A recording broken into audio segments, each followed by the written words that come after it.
Software development की दुनिया में डॉकर सच में किसी चमत्कार से कम नहीं है। आज के इस एक्सप्लेनर में हम बुनियादी कंटेनराइजेशन से लेकर एडवांस्ड मल्टी स्टेज बिल्ड्स तक सब कुछ डिकोड करने वाले हैं। तो चलिए बिना वक्त गवाए सीधा मुद्दे पर आते हैं। आज के हमारे सफर का रोड मैप कुछ ऐसा रहेगा।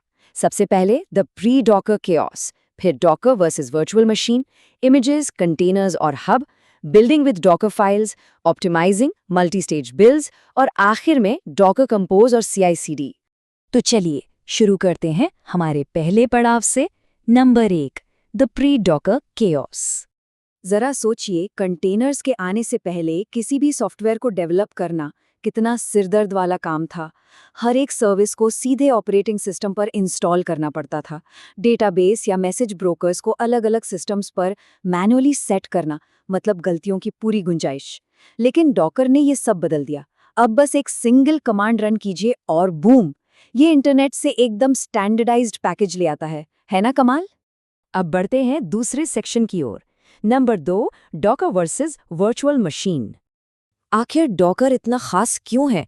इसे समझने के लिए हमें इसकी तुलना पुरानी वर्चुअल मशीन से करनी होगी। देखिए, एक वर्चुअल मशीन को पूरा का पूरा guest operating system kernel start करना पड़ता है। इसमें गीगाबाइट्स की स्पेस जाती है और बूट होने में मिनटों का समय लगता है। वहीं दूसरी तरफ डॉकर सिर्फ एप्लीकेशन लेयर को वर्चुअलाइज करता है और उसी होस्ट मशीन के कर्नल का ही इस्तेमाल कर लेता है। नतीजा, ये कुछ मिनटों में नहीं बल्कि महज कुछ मिलीसेकंड्स में स्टार्ट हो जाता है। चलिए आगे देखते हैं नंबर 3, इमेजेस, कंटेनर्स और हब। इस पूरे इकोसिस्टम को समझने के लिए कुछ बुनियादी शब्दों को जानना जरूरी है। सबसे पहले, इमेज क्या है? आप इसे एक पक्के ब्लूप्रिंट की तरह मान सकते हैं। इसमें किसी एप्लीकेशन को चलाने के लिए जरूरी हर एक चीज पैक होती है, चाहे वो Node.js जैसा रन टाइम हो या फिर कोई स्पेसिफिक एनवायरनमेंट वेरिएबल। और सबसे बड़ी बात, ये इम्यूटेबल होती है, मतलब एक बार बन गई तो इसे बदला नहीं जा सकता। अब जब हम उस ब्लूप्रिंट यानी इमेज को डाउनलोड करके सिस्टम पर एग्जीक्यूट करते हैं, तब वो एक कंटेनर बन जाता है। आसान शब्दों में कहें तो कंटेनर उसी स्टैटिक ब्लूप्रिंट से बना एक चलता फिरता, पूरी तरह से आइसोलेटेड घर है। और इन सब में डॉकर हब की क्या भूमिका है? बिल्कुल, आपके फोन के ऐप स्टोर की तरह ये इमेजेस की एक पब्लिक रजिस्ट्री है। पोस्टग्रेस या Nginx जैसी पॉपुलर सर्विसेज के ऑफिशियल और पूरी तरह से सुरक्षित ब्लूप्रिंट्स यहीं रखे जाते हैं। और हाँ, इन्हें वर्जन टैग्स के जरिए बड़ी आसानी से मैनेज भी किया जा सकता है। अब आते हैं सेक्शन 4 पर, बिल्डिंग विद डॉकर फाइल्स। अगर आपको बिल्कुल नए सॉफ्टवेयर के लिए कस्टम इमेज बनानी हो तो डॉकर फाइल काम आती है। ये बहुत ही सिंपल निर्देशों पर चलती है। फ्रॉम बताता है कि बेस इमेज क्या होगी, वर्क dir आपकी डायरेक्टरी सेट करता है, कॉपी सोर्स कोड को अंदर लाता है, रन बिल्ड स्टेप्स को एग्जीक्यूट करता है और CMD ये डिसाइड करता है कि एप्लीकेशन स्टार्ट कैसे होगा। ये तरीका एकदम सीधा और लॉजिकल है। आगे बढ़ते हैं नंबर 5 की तरफ, ऑप्टिमाइजिंग मल्टी स्टेज बिल्ड्स।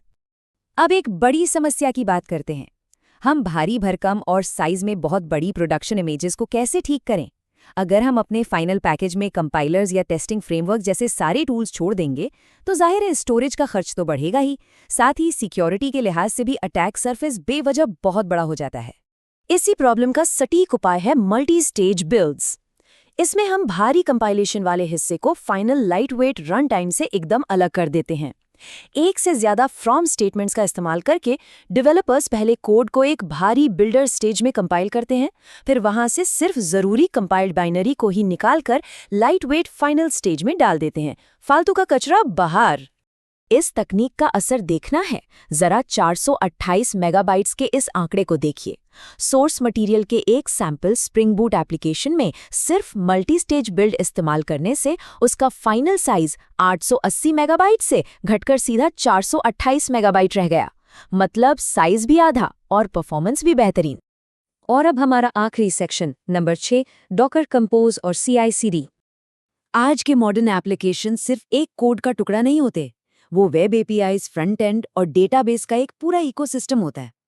यही एंट्री होती है डॉकर कंपोज की।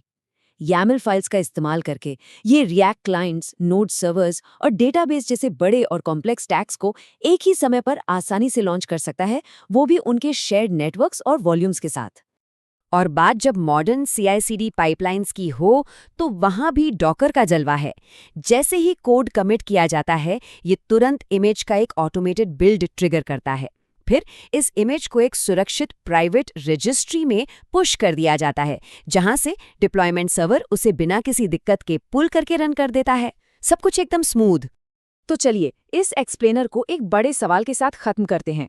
अब जबकि कंटेनर्स मॉडर्न सॉफ्टवेयर की सबसे मजबूत नींव बन चुके हैं, तो ऑटोमेटेड क्लाउड ऑर्केस्ट्रेशन का अगला पड़ाव क्या होगा? सच कहूं तो डॉकर को मास्टर करना तो बस पहला कदम है। असली और रोमांचक डेवऑप्स जर्नी तो अब जाकर शुरू हुई है। क्या आप इसके लिए तैयार हैं?